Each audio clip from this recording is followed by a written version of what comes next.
Good evening. आज के इस वीडियो में 12th class physics chapter 3 exercise question number है 3.9 एनसीईआरटी बुक से है और वो 3.9 क्वेश्चन चैप्टर का लास्ट है। तो इसको समझने के लिए सबसे पहले तो ये है कि जो उसमें फार्मूला यूज होगा उस फार्मूला को डिराइव करना आना चाहिए।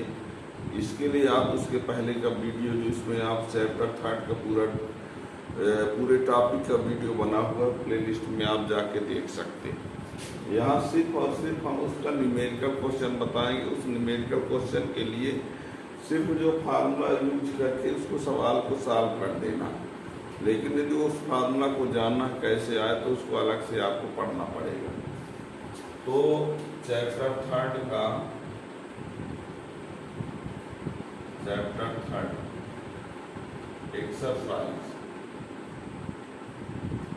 एक्सरसाइज क्वेश्चन है 3.9 लास्ट क्वेश्चन है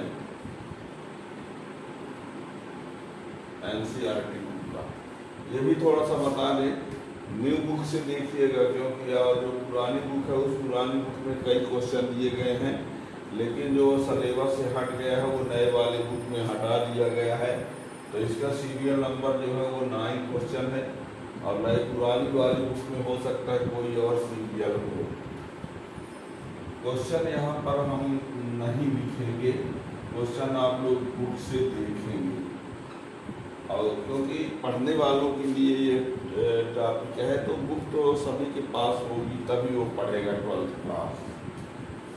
क्वेश्चन क्या है शॉर्ट में उस क्वेश्चन को समझा देंगे, लेकिन पूरा क्वेश्चन लिख नहीं रहे हैं। क्वेश्चन ये है कि एक कोई चालक है और इस चालक की लंबाई जो दिया गया है वो 3 मीटर है।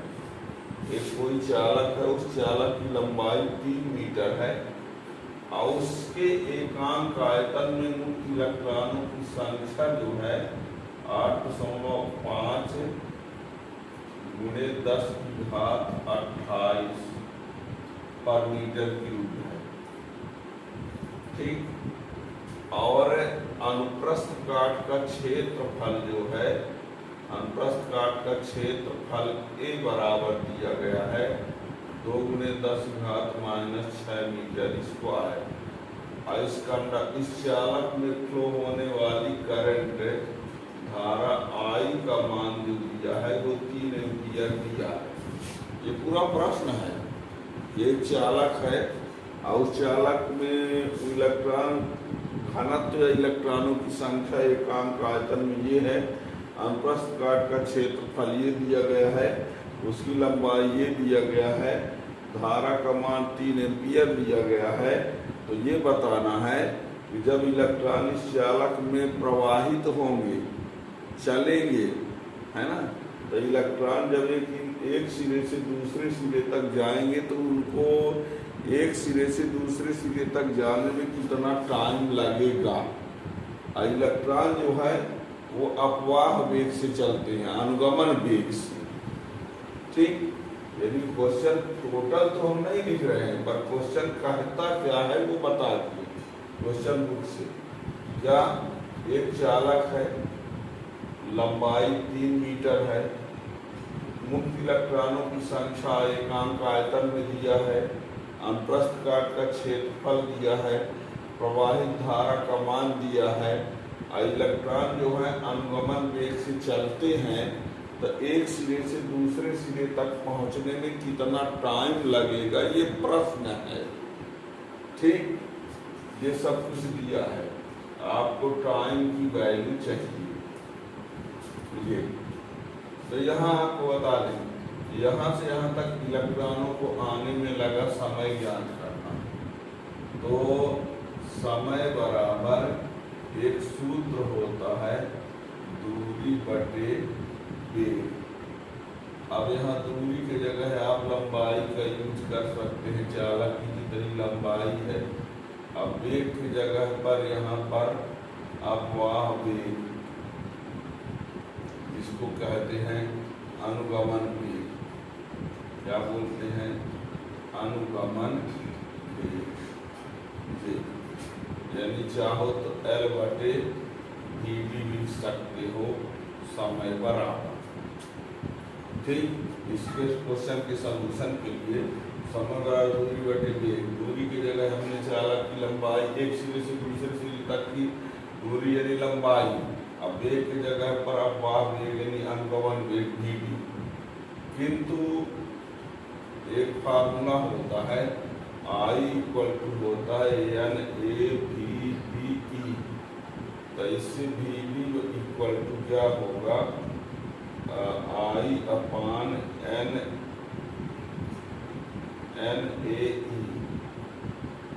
I = NAVDE होता है, तो VD = I/NAE। इस वैल्यू को यहाँ रखेंगे, तो T बराबर कितना आ जाएगा L/I/NAE,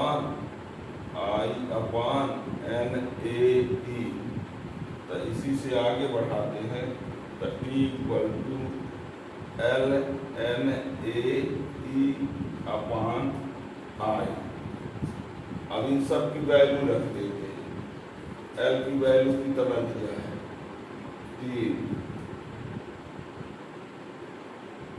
और N की वैल्यू कितना दिया है 8.5 × 10⁻28, A की वैल्यू 2 × 10⁻6, E की वैल्यू 1.6 × 10⁻19 अपॉन ये। ठीक है, ये सब की वैल्यू रख दिया हमने।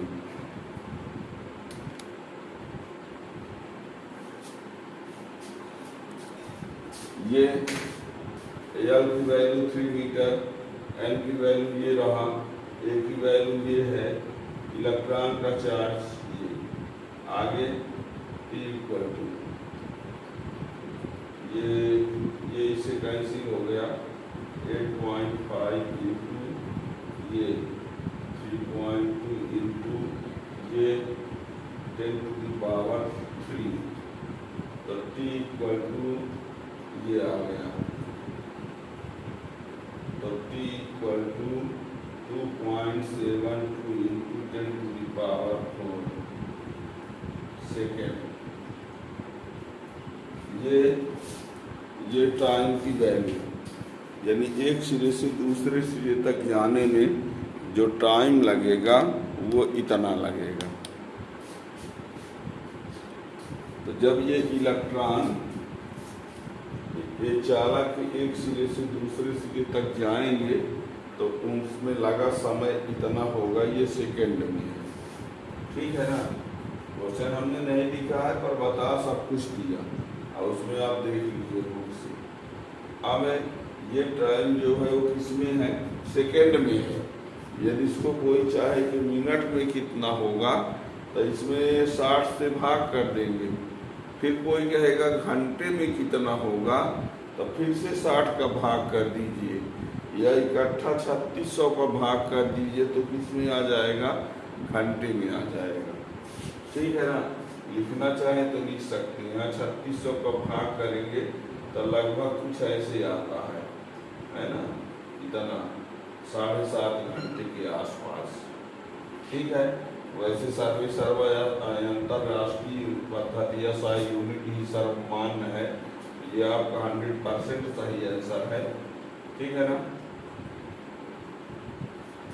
अब आवर में लाना होगा तो ये आप कर आ सकते हैं, हमने ये बताया, मेरे आंसर आपका ये। ठीक है, क्या किया हमने, समय बराबर होता है दूरी बटे वेग।